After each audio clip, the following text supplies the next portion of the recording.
There you are, playing the PvP in your World War II shooter, and all of a sudden, you're a Nazi. Strap in, fuckos. You're about to get big-brained realness from a YouTube animator who says all of the sudden unironically. You didn't ask for this. You didn't choose this.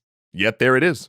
And it's treated no differently than playing a British soldier. Do your initials stand for erectile castration? This is bad on so many levels. I can see the future! No one should ever have a random chance of fighting for the Nazis. I wonder if this statement will contradict something he says later. And before anyone equivocates and says not all German soldiers in World War II were Nazis, if they were wearing the swastika and are functioning as an arm of the Nazi government, then unless the game goes out of its way to tell you specifically that your particular character is not a Nazi, then they're a Nazi. Then, it's a good thing your drawings representing Nazis aren't wearing Nazi symbols. In that multiplayer shooter, when it switched you to the German side, did it go out of its way to tell you that the person you're playing was pressed into service under threat of their life?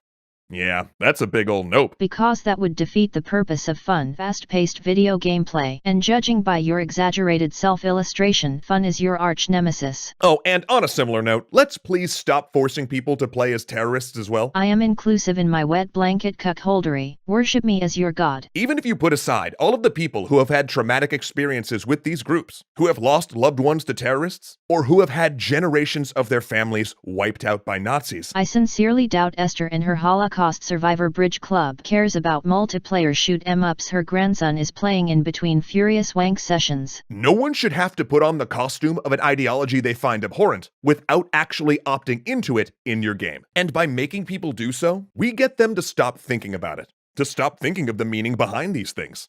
We normalize them. That just makes no fucking sense. We make them just window dressing for entertainment. Those uniforms, those symbols, those TTs become things that no longer inherently revolt us. If you're not clawing your own face off before committing hara-kiri in the presence of a swastika, you're not on the right side of history, my guy. They reduce our visceral reaction to seeing the embodiment of these ideologies. Strange that you feature cable advertiser-friendly Nazis with other childish illustrations in the same video. You're stating this vitriolic cancer. Not only are you a copy-paste 1 frame per second animating hack, you're a massive hypocrite. Now, does this make us totally ignore the history that comes with them? Yeah. For some people, it moves them from the territory of revolting to just edgy. It makes scrawling a swastika on something change from unthinkable to just dangerous. A Nazi's relevance in society is entirely dependent on the fear they instill, and fear grants them power. If anything, our generation's flippant attitude towards Nazis and their views demonstrates the Nazi party's fall into irrelevance, that we no longer fear them. It's no surprise that someone such as yourself would be disturbed by this. Dauntlessness terrifies the fearful. It means you might not take iron crosses all over a website as a warning sign that you should immediately leave. OMG, iron crosses are German military symbols. They are not exclusive to Nazis, you absolute symbol of human impotence. And if you don't leave, you might start reading and buying into hateful ideas there. Who said that? Who said that? By the time you've played 100 hours of being a Nazi, their voice stabs become memes and in-jokes with your friends. And? By the 1000th time you've respawned as a terrorist, you're either celebrating them or making fun of them. A video game cannot erase an entire high school history lesson or basic common sense from gamers' minds. Or are you suggesting human beings are so mentally stunted they cannot differentiate between fantasy and reality? 1999 called, it wants its fear-mongering back. So what do? Shut the fuck up. Shut the fuck up. Shut the fuck up. Don't make them morally equivalent. All of your bomb diffusion and hostage rescue multiplayer with no normalizing terrorists. In fact, by having all of the characters as counter-terrorists training for a possible threat, it highlights how real and present of a threat that is. Completely ignoring a threat makes you more aware of said threat. Honestly, you can't make this shit up. We're not even saying we shouldn't make games where you play as a Nazi or a terrorist. We're not even saying we shouldn't make games where you play as a Nazi or a terrorist.